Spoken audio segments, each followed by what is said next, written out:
हरे कृष्णा। सब भक्तों का बहुत बहुत धन्यवाद for joining this morning japa session. आज का श्रीला प्रभुपाद जी का कोट है, God is also an individual person as you are individual person.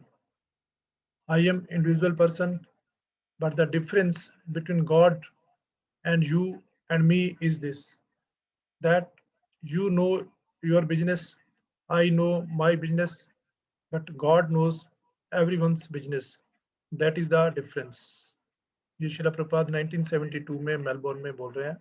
इसका हिंदी में अनुवाद है, भगवान भी आपके और मेरे समान एक व्यक्ति हैं, किंतु भगवान तथा आप में और मुझ में यह अंतर है कि आप अपने कार्यों को जानते हैं, मैं अपने कार्यों को जानता हूँ, किंतु भगवान सबके कार्यों को जानते हैं। यह अंतर है। हरे कृष्णा।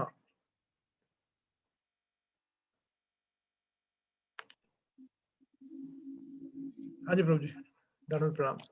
हरे कृष्णा, धन्यवाद, प्रणाम। इस कोटेशन में श्री प्रभुपाद एक बहुत महत्वपूर्ण, सबसे महत्वपूर्ण दार्शनिक सिद्धांत का वर्णन कर रहे हैं, फिलोसफिकल प्रिंसिपल। वो कहते हैं भगवान भी एक व्यक्ति है, जैसे हम और आप एक व्यक्ति हैं। भारतवर्ष में सनातन धर्म में दो विचारधाराएं मुख्यतः हैं फिलोसफिकल। एक तो कहते हैं कि ब्रह्म वो परम है और हम सब उसमें मिल जाते हैं जाकर। दूसरा है कि नहीं, भगवान परम है, परम सत्य भगवान है और हम उनके साथ जाकर उनको लीलाओं में प्रवेश करते हैं। चैतन्य महाप्रभु ने जो हमें सिद्धांत दिया है, पंचम पुरुषार्थ श्री कृष्ण प्रेम का, वो इस तथ्य पर आधारित है कि भगवान एक व्यक्ति है और हम भी एक व्यक्ति हैं। He is an individual, we are an individual. क्योंकि जो प्रेम है वो दो व्यक्तियों में ही हो सकता है। एक व्यक्ति में या एक वस्तु में कोई विविधता नहीं होती, प्रेम नहीं होता। इसलिए जो वैष्णव फिलॉसफी है, वैष्णव सिद्धांत है कि भगवान एक व्यक्ति है, हम भी एक व्यक्ति हैं, ये बहुत महत्वपूर्ण है, तर्क संगत है। लेकिन जो ज्योति है जिसकी बात की जाती है अक्सर, वो आंशिक सत्य है, पार्शियल ट्रूथ है।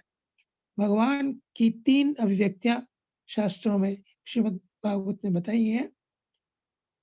वदन्ति तत्तत्विदं तत्त्वं यत् ज्ञानम अद्वयम् ब्रह्मेति परमाति परमात्मेति भगवानेति शब्द थे, कि जो परम सत्य है उसकी 3 प्रकार से अभिव्यक्तियां हैं, अनुभूति की जाती है। पहली है ब्रह्म, दूसरी परमात्मा और तीसरी भगवान। इनको हर वैष्णव को अच्छी प्रकार से समझना चाहिए। प्रायः जो वैष्णव नहीं है, बड़े बड़े महात्मा भी ब्रह्म, परमात्मा, भगवान, इन तीनों को सिनोनिमस समझते हैं, पर्यायवाची, एक दूसरे की जगह यूज करते रहते हैं, लेकिन ऐसा नहीं है। ब्रह्म भगवान श्री कृष्ण के विग्रह से निकलती हुई ज्योति है, आभा मंडल है, जिसमें कोई विविधता नहीं है। उसमें शांति है, वहां जाकर दुख नहीं है, शांति है, लेकिन वहां प्रेम नहीं है, क्योंकि प्रेम हमेशा 2 व्यक्तियों के बीच में होता है। दूसरी अभिव्यक्ति है परमात्मा की, जिसके बारे में प्रभुपाद कह रहे हैं कि वो भगवान सब कुछ जानता है, ही नोज एवरीबॉडीज बिजनेस। वो क्योंकि वो परमात्मा रूप में हर प्राणी के हृदय में विराजमान है। उपदिष्टा अनुमंता च भर्ता भोक्ता महेश्वरा परमात्मा पीछे उक्तो देहिनो अस्मिन् पुरुषा परा। श्रीमद् भगवद में कहा गया है कि भगवान परमात्मा के रूप में हर प्राणी के हृदय में विराजमान है और वो उपदृष्टा है, अनुमंता है, हमारे साक्षी है, हर कर्म के साक्षी है और अनुमंता है, सैंक्शन देने वाले। कोई यदि हम उन पर आश्रित रहे, उनसे संबंध को समझे, तो he is our best friend, always with us. हमारे हृदय में विराजमान है। हमारे हृदय में 2 आत्माएं हैं, एक इंडिविजुअल सोल, एक परमात्मा। परमात्मा हम अपनी आत्मा के द्वारा अपने बारे में जानते हैं, लेकिन क्योंकि परमात्मा हर प्राणी के हृदय में विराजमान है, वो हर किसी के हृदय में क्या हो रहा है, कोई क्या सोच रहा है, किसने कब क्या किया, वो सब बातें जानते हैं। तो हमें इस बात से केयरफुल रहना चाहिए कि भगवान हमारी हर थॉट को, हमारे हर एक्शन को देख रहे हैं, इवैल्यूएट कर रहे हैं। बोलेंगे वो तब जब भक्त उनसे प्रार्थना करेंगे। जो नॉन डिवोटीज है उनके बारे में वो केवल साक्षी मात्र है। तो ये हम अच्छी तरह समझ सकते हैं कि भगवान हर किसी के हृदय की बात को कैसे जानते हैं। उनके कई बार हमने बताया है कि प्रहलाद को हाथी के नीचे डाला गया, तो परमात्मा रूप में भगवान ने हाथी को कहा कि इनके कुछ नहीं कहना, उन्हें कुछ नहीं होगा। इसी प्रकार उनके एक भक्त थे मुरारी गुप्त, बहुत अच्छे वो वैद्य थे। ऐसे वैद्य थे वो कि महाप्रभु कहते हैं उनको कि वो व्यक्ति का शारीरिक, मानसिक और आध्यात्मिक तीनों प्रकार की बीमारियों का इलाज करते थे। वो भगवान राम के भक्त थे। चैतन्य महाप्रभु उन्होंने राम रूप में दर्शन भी दिए हैं। मुरारी गुप्त इतना प्रेम करते थे महाप्रभु से कि जब उन्हें पता लगा कि महाप्रभु अपनी लीला समाप्त करने वाले हैं, तो वो ये सोचकर बड़े परेशान हुए कि इनके बिना मैं कैसे रह सकता, मैं इनके बिना नहीं रह सकता। तो उन्होंने आत्महत्या करने का निश्चय किया। वो बाजार से एक बहुत अच्छी तेज पैनी छुरी लाए कि आज रात को मैं आत्महत्या कर लूंगा, उसे घर में छिपा दिया। संध्या के समय महाप्रभु उसके पास आए कि मुरारी वो छुरी मुझे दो। मुरारी कहते कौन सी छुरी भगवान, मेरे पास कोई छुरी नहीं। महाप्रभु का नहीं, मैं जानता हूँ। तो कैसे जानते हैं वो जानते हैं कि हर व्यक्ति क्या सोच रहा है, हर किसी का बिजनेस वो जानते हैं। मुरारी ने बड़ा मना किया, लेकिन महाप्रभु जहाँ उन्हें छुपा कर रखी थी वहां गए और वो छुरी निकाल कर लाए, उसे फेंक दिया कि मुरारी तुम्हारा सोचना बिल्कुल गलत है कि तुम मेरे बिना कैसे रह सकोगे। आत्महत्या करना बहुत बड़ा पाप है। तो इस दृष्टांत से पता लगता है कि भगवान परमात्मा रूप में हर किसी के हृदय की बात को जानते हैं। तीसरी जो अभिव्यक्ति है वो है भगवान। उनका जो रूप है, वो जो उनके गुण है, उनकी जो लीलाएं हैं, गोलोक वृंदावन में भगवान श्री कृष्ण परम भगवान है। तो वो अपने भक्तों के साथ लीलाएं करते हैं। उन लीलाओं में इंडिविजुअल्स को आनंद मिलता है।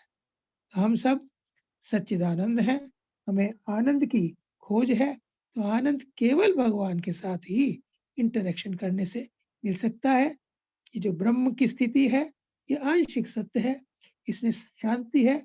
और बड़े बड़े जो ब्रह्मवादी हैं, मायावादी हैं, जब उन्हें भगवान के बारे में पता लगा तो भक्त बन गए। सुखदेव गोस्वामी जन्म से ब्रह्मवादी थे, वो भौतिक चक्कर में पड़ना नहीं चाहते थे। माँ के गर्भ से निकलते ही चल पड़े, 12 साल की आयु तक माँ के घर में रहे।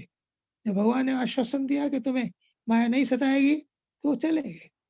लेकिन उनके पिता उनके पीछे दौड़े, भागे, बुलाया नहीं सुना। तो उनके पिता ने 2 श्लोक अपने शिष्यों को याद करा के कहा कि तुम जाकर कहो। एक श्लोक में भगवान की सुंदरता का वर्णन है, वरहा पीडम नटवरो। जब सुखदेव गोस्वामी ने सुनी भगवान की सुंदरता के बारे में तो वो हैरान रह गए कि इतना सुंदर भी कोई व्यक्ति हो सकता है इस जगत में।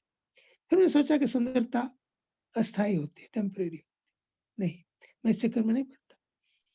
फिर उन शिष्यों ने दूसरा श्लोक जिसमें भगवान की करुणा का वर्णन है, अहो बकीयम स्तन कालकूट जिंघासया पायत, कि भगवान कितने दयालु हैं जिन्होंने उस पूतना को जो अपने स्तनों पर विष लगा के आई थी उन्हें मारने के लिए उसे भी अपनी माता की दाई की गति। जब सुखदेव गोस्वामी ने भगवान की सुंदरता के बारे में सुना, भगवान की गुणों के बारे में सुना, तो उन्होंने कहा कि मुझे और सुनाइए। शिष्यों ने कहा और हमारे गुरुदेव के पास है। सुखदेव अपने पिताजी के पास आए, श्रीमद् भागवत सुनी और फिर उन्होंने श्रीमद् भागवत का गान किया। इसमें बताया जा रहा है कि भगवान एक इंडिविजुअल। इसी प्रकार 4 कुमार जब उन्होंने भगवान विष्णु के चरणों में अर्पित तुलसी को उनकी सुगंध ली तो वो भी ब्रह्मवादी से भक्त बन गए। और चैतन्य महाप्रभु ने अपने समय में सबसे बड़े मायावादी प्रकाशन सरस्वती, उसको परम भक्त बनाया। वो कहते हैं भ्राता तिष्ठ तले तले विटपि नाम ग्रामेशु भिक्षा मठा सुचंद पिवे जले मुनि अम्लम चीरानी पंथा कुरु सम्मानमति घोर गर्लम कलौ नीचापमान सुधा श्री राधा मुरलीधरो बज सके वृंदावन माते। वो मायावादी कहता है कि हे सखा, तुम वृंदावन को छोड़कर मत जाओ, भले ही तुम्हें वहां जाकर भिक्षा मांग कर रहो, लोगों ने जो कपड़े फेंक दिए उनको पहन लो, यमुना का जल पी लो, और सम्मानमति घोर गर्लम कलौ, और सम्मान से दूर रहो, ये जहर के समान है। इसी प्रकार सार्वभौम भट्टाचार्य भक्त बनने तो महाप्रभु ने ये सिद्ध किया है कि जो परम सत्य है वो भगवान है, और परमात्मा उनकी अभिव्यक्ति है जिसके द्वारा वो सब कुछ जानते हैं, और ब्रह्म उनके शरीर से निकलने वाली ज्योति है जिसमें यदि व्यक्ति जाता है तो उसे आंशिक सफलता मिलती है, वहाँ शांति, दुखों से निवृत्ति हो जाती है, लेकिन आनंद नहीं होता। आनंद हमें जब हम भगवान के साथ उनकी लीलाओं में प्रवेश करेंगे, उनके सखा के रूप में, उनके माता पिता के रूप में या गोपी के रूप में, तभी हमें आनंद मिलेगा। और उसका तरीका हमें प्रभुपाद जी ने, चैतन्य महाप्रभु ने बड़ा सरल बताया है। हरे कृष्ण महामंत्र की 16 माला का जप करें, 4 नियमों का पालन करें, तो हम उस सर्वोच्च सिद्धि को प्राप्त कर सकते हैं। हरे कृष्ण, धन्यवाद, thank you. Hare Krishna. Thank you प्रभु जी, आपने बहुत ही सुंदर तरीके से ब्रह्म, परमात्मा और भगवान, इन तीनों का डिफरेंस जो सब भक्तों को बहुत मुश्किल लगता है, उसको बहुत ही अच्छे तरीके से शास्त्रों से समझाया। Thank you Prabhu. Hare Krishna.